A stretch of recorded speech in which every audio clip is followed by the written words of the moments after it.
Vamos agora conversar com o professor Écio Costa, ele que é professor de economia da UFPE, que já está por aqui. Seja muito bem-vindo, Écio. Muito obrigada por ter aceito o convite aqui da BMC News para participar da nossa programação. Boa tarde a todos. Eu que agradeço estar participando mais uma vez com vocês. É um prazer estar falando com vocês aí, com todo mundo aí no Brasil que está acompanhando a BMC. Vamos começar, professor, comentando um pouco sobre esse setor de serviços, que teve o maior crescimento da série histórica, do início da série histórica em 2011, para o mês de março, inclusive, esse resultado vem mudando bastante, aparentemente, a previsão do PIB, para o primeiro trimestre. Eu queria entender se, na tua visão, realmente, esse pode ter sido um grande gatilho ou se tem mais alguma outra coisa que pode estar ajudando nessa revisão aí dos PIBs de algumas casas do mercado. Então, como você disse, Débora, esse é o maior crescimento para o mês de março, desde o início da série histórica do IBGE, 2011. Então, é um número bastante positivo, que, na realidade, retrata essa retomada do setor. O setor foi o setor que mais sofreu com a pandemia, porque, justamente, durante a pandemia, o setor de serviços, que depende dessa interação entre as pessoas, foi o mais prejudicado. Aí você está incluindo bares, restaurantes, hotelaria, toda a parte de serviços prestados às famílias, saúde, educação, tudo isso foi bastante prejudicado e enquanto a indústria apresentou uma retomada, enquanto o agronegócio sequer sofreu com isso, o setor de serviços ele ficou sempre tentando se recuperar, mas não conseguia, porque as medidas restritivas, elas, em algum momento teve alguma flexibilização, mas depois retomou. Você teve variantes diferentes do Covid, que também prejudicavam essa retomada. Então, agora você tem realmente uma flexibilização ampla, com a retirada do uso de máscaras, com grandes eventos, com um número maior de pessoas.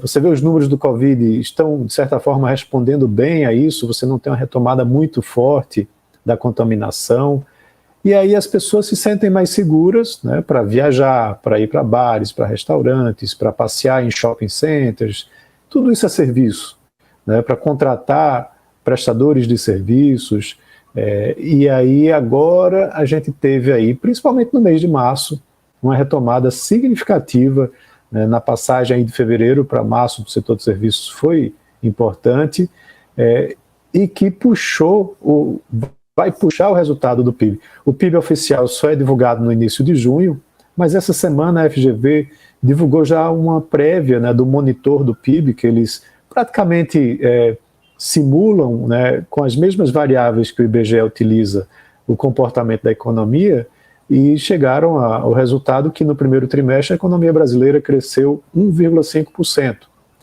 Quando você olha o setor de serviços, ele somente no mês de março cresceu 1,7%. Então tem uma relação muito forte, porque o setor de serviços representa mais de 70% do PIB brasileiro. Então uma coisa puxa a outra. E aí, pelo lado da demanda, o consumo das famílias também cresceu bastante, e ajudou esse resultado que a FGV divulgou.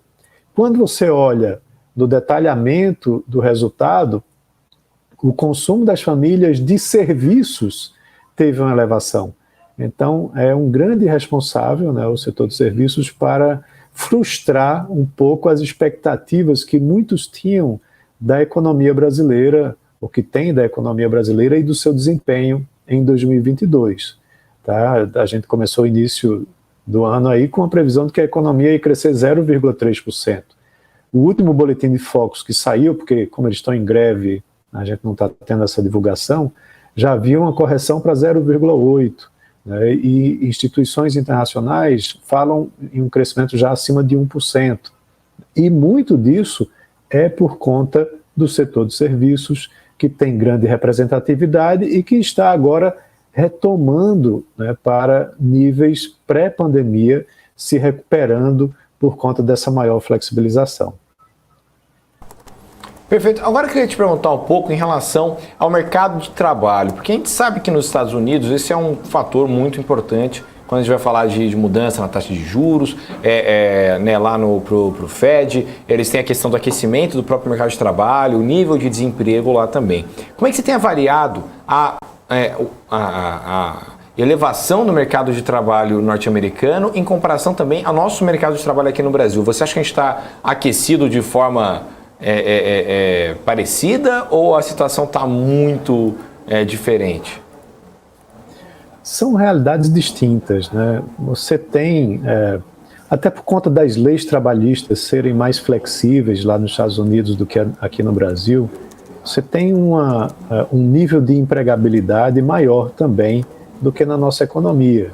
Tá? Lá a taxa de desemprego é mais baixa porque você facilmente contrata e demite. Né? E aqui você tem toda uma rigidez e um custo trabalhista que dificulta muito nesse sentido. Tá? Então, são realidades diferentes. Além disso, a produtividade da mão de obra americana é maior do que a nossa. Então, essa produtividade mais elevada gera retornos para a empresa que está empregando, né, que está contratando esse trabalhador. E isso também ajuda muito para que tenha uma taxa de desemprego mais baixa. Apesar disso, e aí linkando um pouco com esse contexto anterior que eu mencionei do setor de serviços, o setor de serviços também é o setor que mais emprega. E emprega tanto mão de obra formal como principalmente mão de obra informal. E essa mão de obra informal, ela tem menos direitos trabalhistas, por assim dizer, né? E aí permite uma maior flexibilidade. Então, quando a gente olha a taxa de desemprego divulgado pelo IBGE na PNAD contínua para o trimestre que encerrou em março, foi um patamar baixo, né? É o mais baixo desde 2016, de 11,1%. É alto? Sim, eu concordo que é alto. Mas quando a gente olha na série histórica, né, para os trimestres encerrados no mês de março, é o mais baixo desde 2016. Isso mostra essa recuperação do setor de serviços. Houve também praticamente uma manutenção em relação ao trimestre anterior, quando nessa época do ano você tem um aumento do desemprego, porque muitos funcionários que foram contratados para o final de ano, quando as vendas são mais aquecidas, são demitidos no primeiro trimestre. É a sazonalidade, né, da taxa de desemprego aqui no Brasil. E esse ano a surpresa foi positiva, no sentido de que houve uma manutenção dessa empregabilidade, com a taxa de desemprego que não subiu. Né? Ela, na realidade, caiu um pouquinho, ficou praticamente estável em relação ao trimestre encerrado em fevereiro. E quando você compara em relação a dezembro, o trimestre encerrado em dezembro foi até melhor. Tá? Então, estamos, de certa forma, recuperando também os empregos.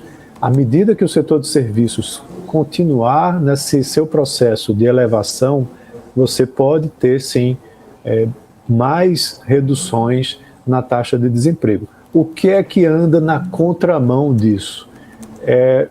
A inflação. Né? Esse ano nós temos aí essa inflação muito pressionada. Tem os vilões já conhecidos, né, como principalmente relacionados à energia, a energia elétrica e também os combustíveis. E isso tem puxado a inflação para cima, o que tem corroído o poder de compra da população. E aí isso pode, ao longo do ano, desacelerar, né, o consumo, desacelerar o setor de serviços, de certa forma também a indústria. O agronegócio tem realidade própria, como a gente já sabe, até porque é muito voltado para o comércio exterior, e aí nos próximos trimestres a inflação pode vir, né, como o banho de água fria, ou como aquele fator negativo para impedir que essa trajetória de crescimento econômico e de redução de desemprego aconteça, né, nos próximos meses. Agora, sim, o Banco Central tem expectativas para que a inflação comece a ceder a partir agora de maio e junho. E quando você vai olhar na última divulgação né, do IPCA, há também uma diminuição no ritmo de crescimento da inflação. Então, isso significa que é como se a gente tivesse já meio que atingindo o topo e agora ver se vai acontecer essa convergência para um patamar mais baixo, né, já que a expectativa de final de ano, segundo o Boletim Focus novamente, é de uma inflação abaixo, né, dos 10%. Falava-se na última divulgação de algo em torno de 8%, mas como há um delay, né, na divulgação do boletim, a gente pode até ter alguma surpresa numa próxima divulgação. Senhor, olhando um pouco essa questão, né, da taxa de juros lá nos Estados Unidos, né, inflação de juros nos Estados Unidos, em relação aqui ao Brasil, a gente viu uma fala aí ontem do Jerome Powell bem mais, a gente até tem repercutido bastante isso aqui na nossa programação, bem mais ali agressiva, ele trazendo ali ele disse, olha, vamos sim reajustar a taxa de juros ao ponto até onde for necessário para poder conter essa inflação. No seu ponto de vista, até onde isso afeta o Brasil? O Brasil, que foi o primeiro país a sair largar na frente aí nesse ciclo de reajuste monetário, os Estados Unidos saíram bem depois, né, nessa história. Até que ponto isso atinge também aqui a economia do Brasil? Qual o impacto disso aqui para o Brasil? Que já está aí com a taxa, né, quase indo para os 13%. É uma relação muito próxima, sim.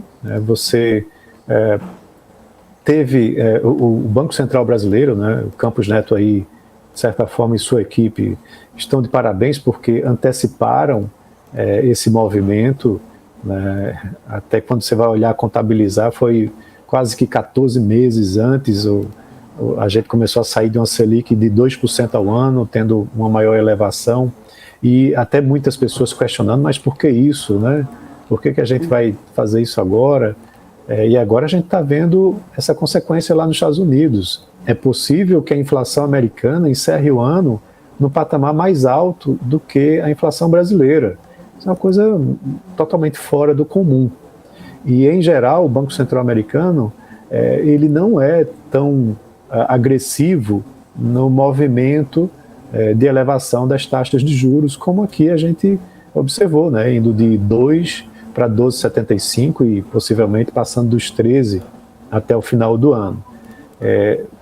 Então, se a economia resolve americana aumentar realmente no ritmo e no patamar, no ritmo mais rápido, um patamar mais alto, mais forte, isso sim mexe muito com o mercado. Você vê o dia de hoje, né, com a declaração do Powell, Nasdaq caindo quase 5%, né, caindo acima dos 4%.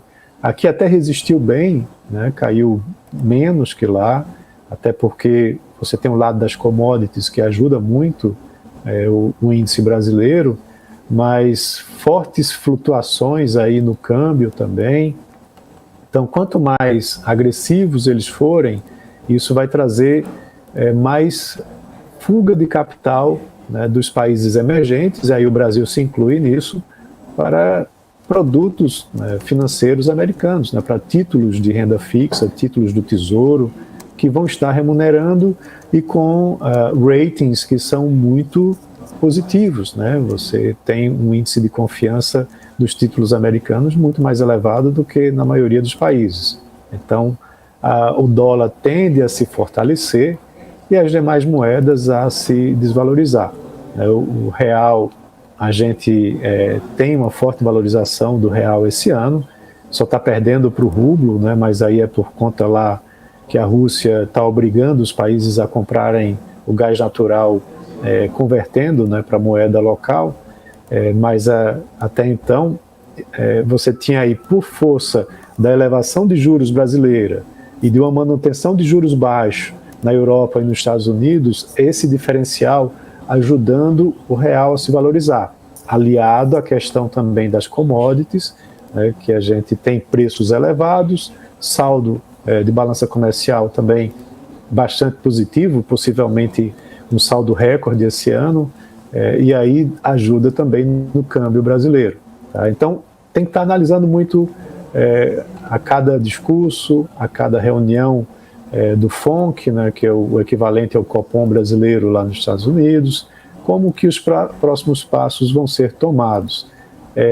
E aí, quando você fala de câmbio especificamente, a gente ainda tem um segundo semestre com a intensificação das movimentações políticas em prol da eleição, o que ajuda a balançar ainda mais o câmbio brasileiro, né? Sim. Agora, deixa eu te perguntar uma coisa. Em relação, por exemplo, à privatização aqui no Brasil, né? Essa é uma discussão que a gente tenta entender várias vezes no mercado, como o mercado precifica isso, mas parece que quanto mais a gente tenta entender, pior fica a história. Porque em relação, é igual dólar. Toda vez que a gente acha que entende para onde está indo, o negócio pega a gente de surpresa. Então, queria que você explicasse um pouco para a gente como o fator privatização pode ajudar ou não no mercado financeiro aqui brasileiro, porque antes parecia ser uma lógica muito simples. Privatiza que o mercado vai adorar. Mas aí quando a gente viu, por exemplo, algumas medidas em relação à Eletrobras de privatização até mesmo andarem, a gente viu o mercado caindo às vezes. Então, o que acontece em relação à privatização aqui no Brasil que, teoricamente, essa é a solução fácil, mas não é tão assim para o mercado? É porque você tem muito fator político, né, interferindo nesse processo. No caso da Eletrobras mesmo, eles fizeram um modelo de descapitalização, né, do governo, onde é bastante oneroso para a Eletrobras. Você tem a obrigação de contratação de termoelétricas, tem um detalhamento aí que deixou a coisa onerosa, mas ainda assim é vantagem, é importante você ter essa privatização, porque quando você vai olhar a questão dos investimentos, não há margem, né, não há orçamento para investimento estatal nas empresas estatais, né? Elas têm que ou se fazer o autoinvestimento, ou a gente partir aí muito para a questão da privatização, e aí elas conseguem ter voos mais distantes, né, com novos horizontes, e que vão ajudar muito o sistema, no caso da Eletrobras, brasileiro, o sistema elétrico brasileiro. No caso da Petrobras, eu tenho participado de algumas discussões sobre isso, e a gente tem que ter, tudo bem, a privatização, mas também a gente precisa quebrar muito o poder de mercado da empresa, né, para trazer mais concorrência, certo? Porque não adianta você também só transferir da mão do setor privado para o setor público, aliás, o contrário, né? A mão do setor público para o setor privado, e permanecer numa relação de monopólio, né, de uma única empresa que vai estar extraindo e determinando o preço no mercado. Então, essa mudança no mercado, na estrutura de mercado, podendo facilitar a participação de novos players, talvez até ajude mais do que a própria privatização, certo? Eu sou a favor da privatização, até porque diminui também essa questão da ameaça constante de intervencionismo, né, do governo na empresa, que é muito ruim para o mercado.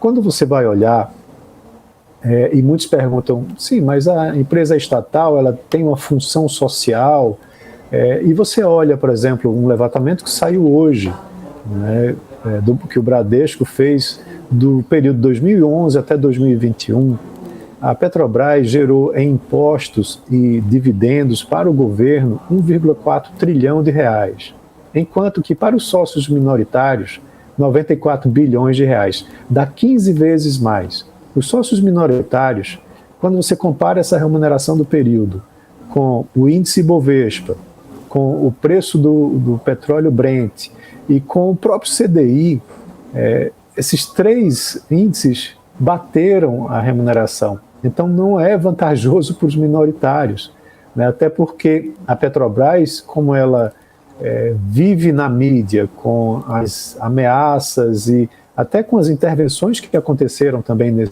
com a intervenção principalmente que aconteceu nesse período, né, lá no governo Dilma, você tem aí um baque muito grande no preço da ação, né, e na remuneração que ela teve o escândalo também da Lava Jato.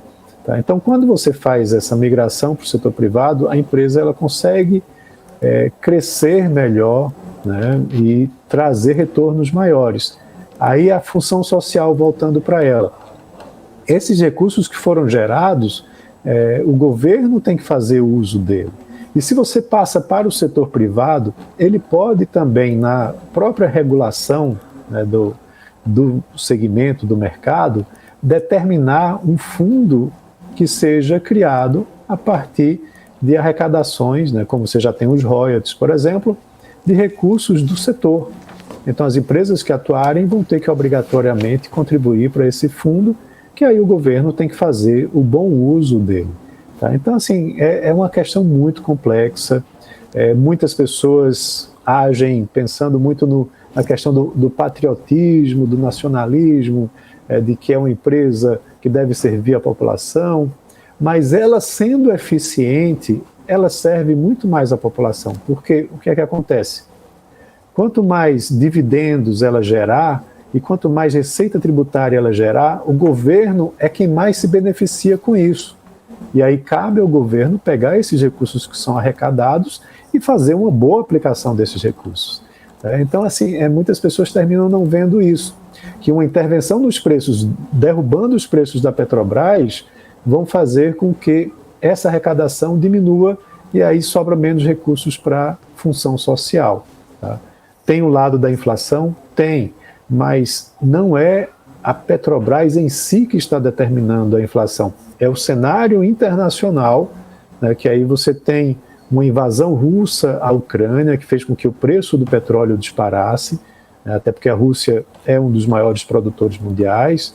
Essa situação eventualmente vai passar e você volta a ter uma certa convergência, né, nos preços dos combustíveis, do petróleo principalmente, para um patamar mais razoável. Foi assim que aconteceu lá em 2014, não pelo mesmo motivo, mas o preço do petróleo disparou e depois ele retornou.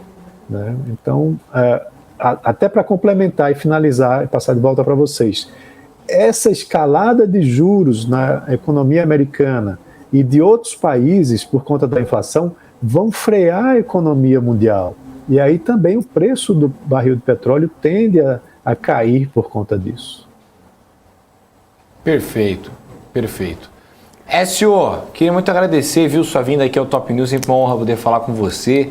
Queria deixar agora espaço para você deixar as suas considerações finais para o investidor que nos assiste e te convido já para voltar mais vezes aqui no nosso programa, tá certo? Não, foi um prazer estar participando, como sempre, né?